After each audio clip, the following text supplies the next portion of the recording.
Next question है 13, if alpha beta are the roots of 9x² मनफी 27x plus k is equal to 0, find the value of k such that 2 alpha plus beta is equal to 5। अब इसको किस तरह find करेंगे k की value. अब यहाँ जो क्वाड्रेटिक इक्वेशन दिया है 9x² मनफी 27x प्लस के इज इक्वल टू 0, तो इससे हम sum of the root and product of root निकालेंगे। Sum of root alpha plus beta लिखेंगे और ये हमारे पास बराबर होता है मनफी b बटा a के। अब इस इक्वेशन में जो है हम क्या लेंगे, b जो है ये x का कोफिशिएंट लेंगे और a जो है वो x² का कोफिशिएंट लेंगे। अब यहाँ हम ले सकते हैं मनफी 27 मनफी ऑलरेडी फार्मूले का है बट हुआ 9। अब यहाँ मनफी ज़रब मनफी जमा आता है तो ये 27 बटा 9 हम लिख सकते हैं। अब 9 कम 9 9 3 27, तो 3 टाइम्स 9 डिवाइड होता है 27 पर, तो हमारे पास सम ऑफ रूट्स जो है वो 3 के बराबर आ गया। अब इसको इक्वेशन नंबर 1 दे दे, इसको इक्वेशन नंबर 2 का नाम दे, इसको इक्वेशन नंबर 3 दे दे। अब इसके बाद प्रोडक्ट ऑफ रूट फाइंड करेंगे, अल्फ़ा एंड बीटा को प्रोडक्ट करेंगे तो हमारे पास ये आता है, ये बराबर आता है c बटा a के। अब यहाँ c जो है वो k है, a जो है वो 9 है। इस तरीके से ये हमारे पास प्रोडक्ट ऑफ रूट जो है अल्फ़ा बीटा बराबर आ गया k बटा 9 के। ये इक्वेशन 4 आ गया।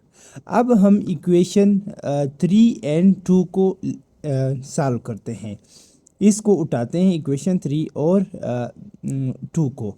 इन दोनों को हम क्या करते हैं, हम सब्ट्रैक्ट करते हैं। अब इक्वेशन 2 को पहले लिखते हैं, plus beta 2 alpha plus beta is equal to 5, और इसके नीचे alpha plus beta is equal to 3 लिखेंगे। अब इसको क्या करते हैं, सब्ट्रैक्ट करते हैं। सब्ट्रैक्ट तो ये जमा है मनफी हो जाएगा और ये जमा है मनफी, अब यहाँ भी जमा है मनफी हो जाएगा। अब यहाँ 2 अल्फ़ा से 1 अल्फ़ा निकाले तो ये अल्फ़ा रहता है और ये दोनों कैंसिल हो जाएंगे। अब इसके बाद ये हमारे पास 5 से 3 निकाले तो ये 2 रहता है। अब अल्फ़ा की वैल्यू हमारे पास 2 आ गई। अब बीटा की वैल्यू हम फाइंड कर सकते हैं। इसको अल्फ़ा की वैल्यू इसमें 3 में पुट कर ले या 2 में पुट कर ले, तो आप पुट कर सकते हैं। इसको पुट कर ले इन इक्वेशन 3 में अगर हम पुट करते हैं तो इससे हमारे पास आता है 2 अल्फ़ा की जगह plus beta is equal to 3। अब 2 इस साइड पे क्या है, प्लस है, उस साइड पे मनफी हो जाएगा, तो ये 3 मनफी 2, तो इससे बीटा से 1 आता है। अब इसके बाद हम इस अल्फ़ा और बीटा की वैल्यू पुट करते हैं इक्वेशन 4 में, तो अल्फ़ा की वैल्यू 2 आ गई और बीटा की वैल्यू 1 आ गई इज इक्वल टू, तो ये हमारे पास आता है कितना, 2 कम 2 और k बटा 9। अब ये हमारे पास 2 कम 2 2 और यहाँ 9 डिवाइड है, इस साइड पे मल्टीप्लाई हो जाएगा और इस तरीके से k यहाँ लिखेंगे। 9 दूने 18, अब 18 जो है वो k की वैल्यू आ गई। तो इस तरीके से आप फाइंड कर सकते हैं इस क्वेश्चन को। तो ये 18 ऑप्शन सी जो है वो सही है। नेक्स्ट क्वेश्चन है 14, find the distance travelled by A cycle, यानी फासला फाइंड करें जो साइकिल ने तय किया है। मूविंग ऑन ए सर्कल, जो सर्कल पर मूविंग हरकत कर रहा है, जा रहा है, ऑफ रेडियस 8 मीटर, इस सर्कल का रेडियस है 8 metre. If he makes 2.5 revolution, अगर उसने क्या किया 2.5 रिवोल्यूशन चक्कर लगाए हैं, तो इसको तो डिस्टेंस फाइंड करना है। अब सबसे पहले हम सरकमफेरेंस को क्या करते हैं, सरकमफेरेंस CUCIR सर्कमफेरेंस। सर्कमफेरेंस जो है वो total distance of the circles है, सर्कल का पूरा डिस्टेंस को हम सर्कमफेरेंस कहते हैं। तो वो हमारे पास 2 पाई आर के बराबर होता है। अब यहाँ 2 पाई आर जो है वो 8 मीटर है, 8 मीटर यहाँ पुट कर ले, तो 8 इसके साथ ज़रब कर ले, 8 दूने 16, तो इससे 16 पाई मीटर आता है। अब ये हमारे पास आ गया 1 रिवोल्यूशन। अब इसको हम 1 रिवोल्यूशन कह सकते हैं कि ये 1 रिवोल्यूशन जो है वो 16 पाई मीटर के बराबर आता है। अब यहाँ पर दिया है 2.5 रिवोल्यूशन, तो 2.5 रिवोल्यूशन को हम क्या करते हैं, सिंपली इसके साथ मल्टीप्लाई करते हैं, 2.5 ज़रब 16 पाई मीटर। अब यहाँ इशारा को ख़त्म करते हैं, 10 आता है। अब 5 दूने 10 एंड 8 दूने 16, तो इससे 25/5 आता है। अब 5 कम 5, 5 5 25, 5 25 पर 5 टाइम्स जाता है, तो इस तरीके से 5 × 8 आ गया। अब 5 8 40, तो इससे हमारे पास 40 पाई मीटर आता है। तो ये ऑप्शन बी सही है, 40 पाई मीटर।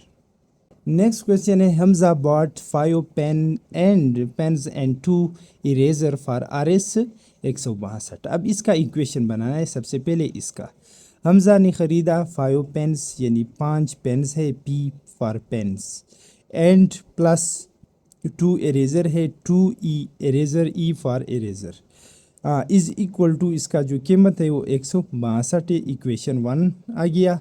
वाइल अवेस, और जबकि अवेस ने बाट ख़रीदा 8 पेन्स, अब 8 pens plus 2 eraser, 2E 2 eraser is equal to आएगा हमारे पास कितने के बराबर, फॉर RS 216 रुपये में। Find the price of an eraser. अब इरेज़र का क्या करना है, प्राइस मालूम करना है कि कितना प्राइस आएगा इरेज़र का। अब इस इक्वेशंस को क्या करते हैं, इसको सब्ट्रैक्ट करते हैं direct. Subtract equation 2 from 1, from 1 से क्या करते हैं, सब्ट्रैक्ट करते हैं। अब ये प्लस है, नेगेटिव आ जाएगा। अब ये प्लस है, ये नेगेटिव साइन आ जाएगा। ये प्लस है तो ये नेगेटिव। अब ये इन दोनों को क्या हम कैंसिल कर सकते हैं, ये कैंसिल हो जाएगा। ये इससे हमारे पास -3 आ जाएगा, -3P आ जाएगा, इज इक्वल टू। अब इसको सब्ट्रैक्ट करते हैं, ये -216 है और ये प्लस है। अब हम इस तरह लिख सकते हैं कि 2 अलामत तो मनफी का आ जाएगा क्योंकि ये बड़ी वैल्यू है। अब 216 से आप 162 निकाल ले, मनफी कर ले, तो इससे हमारे पास है 6 से 2 4 आता है। यहाँ 1 आ जाएगा, 11 11 से 6 5 आ जाएगा। अब ये हमारे पास -54 आता है। अब यहाँ मनफी और मनफी क्या कैंसिल हो जाएंगे, और इसके बाद ये 3 जो है यहाँ मल्टीप्लाई इस साइड पे डिवाइड हो जाएगा। P is equal to 54/3। अब 3 एकम 3 24 है, 8 3 24, तो ये 3 एकम 3 और 2 रहता है 24 आ जाएगा, 8 3 24 18 आता है। अब P की वैल्यू 18 आ गई। अब P पेन की जो कीमत है P बराबर आ गई 18। अब इस P की वैल्यू हम इक्वेशन 1 में पुट करते हैं, तो फिर हमारे पास इरेज़र का कीमत आ जाएगा। अब P की वैल्यू हम पुट कर लेंगे, P is equal to 18, put in equation 1 में पुट करेंगे, तो ये हमारे पास 5P plus 2E is equal to 162। अब यहाँ 5 ज़रब 18 and plus 2E is equal to 162। अब 5 18 5 कितना आता है, 8 5 40, 4 रहता है, और 5 कम 5 जमा 4 90, 18 5 90। अब 90 जो है वो इस साइड पे क्या है, जमा है, उस साइड पे मनफी हो जाएगा। अब हमारे पास आएगा 2E बराबर आएगा 162 - 90। अब इसको मनफी कर ले तो इससे 2 आ जाएगा। अब 16 से 9, तो ये हमारे पास 7 रहता है।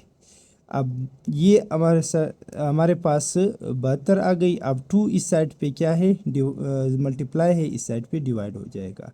अब 2 एकम 2, 3 दूने 6 और 6 दूने 12, तो 36। इरेज़र की जो कीमत है वो RS 36 आ गई, यानी ऑप्शन बी सही है, 36। नेक्स्ट क्वेश्चन है, Aamir sells a laptop for RS 70,000 and earns a profit of 12%.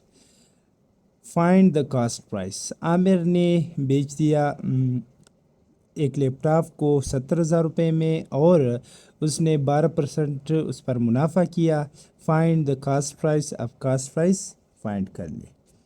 अब यहाँ फार्मूला आता है selling price is equal to cost price plus उसने क्या किया, प्रॉफिट किया किस पर, ऑफ कास्ट प्राइस पर, यानी जिस कीमत पर उसने क्या किया, ख़रीदा था, उस पर उसने 12%, जब उसने बेच दिया तो 12% उस कास्ट प्राइस पे प्रॉफिट क्या कमाया।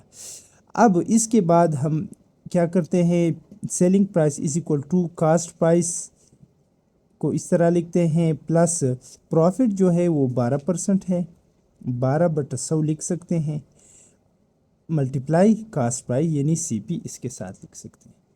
अब इसके बाद हम CP को कॉमन करते हैं तो SP is equal to CP 1 + 12/100 आता है।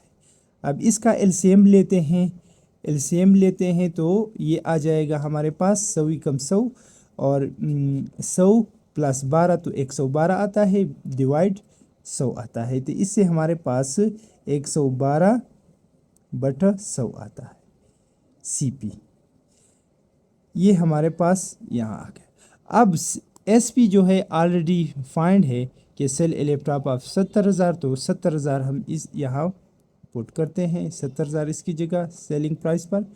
अब यहाँ क्या है, ये इस साइड पे आ जाएंगे तो ये उल्टा हो जाएगा, 100/112 आ जाएगा।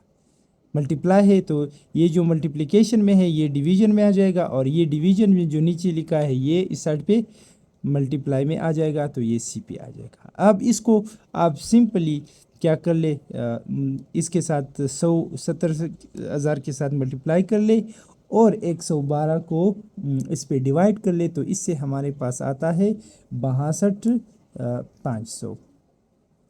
तो ये हमारे पास क्या आ गया, CP, तो ये 62,500 इसका कास्ट प्राइस आ गई। Salman has 18 red pens, 42 blue pens and 30 green pens. Salman के पास है 18 रेड पेन्स है और 42 ब्लू पेन्स है और 30 ग्रीन पेन्स है। What is the maximum number of the pens, यानी मैक्सिमम नंबर ऑफ़ पेन्स कितने होंगे। That can be put in each box, के हर एक बॉक्स में रख ले, such that every box has an equal number of pens, और हर बॉक्स में इक्वल नंबर ऑफ पेन आ जाए ऑफ द सेम कलर्स, हर एक कलर्स का सेम कलर्स का। अब इस यहाँ पर इतना लंबा चौड़ा क्वेश्चन है, लेकिन यहाँ पर एक चीज़ दिया है, मैक्सिमम नंबर फाइंड करना है। जब मैक्सिमम नंबर या ग्रेटेस्ट नंबर फाइंड करना हो तो वहाँ हम HCF को फाइंड करते हैं। क्या, HCF।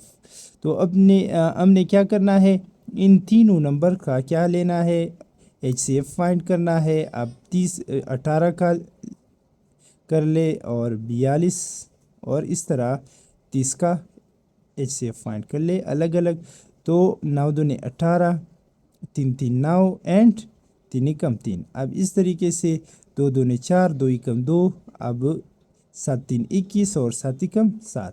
इस तरीके से यहाँ पर 15 दूने 30 और ये यहाँ 3 आता है, 3 5 15 और इसके बाद आता है हमारे पास 5 एकम 5। अब यहाँ सारों में कॉमन लेंगे, इस सेफ में क्या लेंगे, सिर्फ कॉमन फैक्टर लेंगे। अब कॉमन फैक्टर जो है यहाँ 2, यहाँ इसमें भी मौजूद है, इस फैक्टर्स में 42 के फैक्टर्स में भी 2 मौजूद है और 30 के फैक्टर में भी 2 मौजूद है, तो हमने एक 2 लिया।